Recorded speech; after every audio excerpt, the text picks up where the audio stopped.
नाज़रीन, हैदराबाद सिविल अस्पताल में ॿिनि विच में फायरिंग में 2 ॼणा ज़ख़्मी थी पिया आहिनि। तफ़सील ॿुधाए रहियो आहे सलीम मल्हा। जी सलीम, छा अपडेट्स आहिनि वधीक? जी बिल्कुल, सिविल अस्पताल हैदराबाद जे कैजुअल्टी में फायरिंग थी आहे। ॿिनि धुरनि में झेड़ो थियो आहे। फायरिंग ऐं झेड़े जे नतीजे में 2 ॼणा ज़ख़्मी थिया आहिनि। जेके ज़ख़्मी थिया आहिनि तिन में आमिर, बुर्दी ऐं रियाज़ शामिल आहिनि।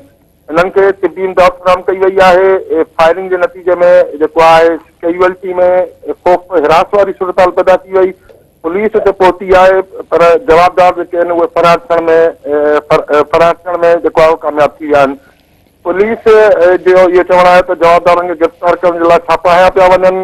ॿुधायो पियो वञे त ॿिनि धुरनि जे विच में जेको आहे सिविल अस्पताल कैजुअल्टी में झेड़ो थियो आहे, जंहिंजी CCTV फुटेज ॾिसी सघे थी, जंहिंमें वाज़े तौर ते जवाबदार जेको आहे पिस्टल जा फायर अप करे थो ऐं फायर ऐं झेड़े जे नतीजे में जेको आहे 2 ॼणा ज़ख़्मी थिया आहिनि।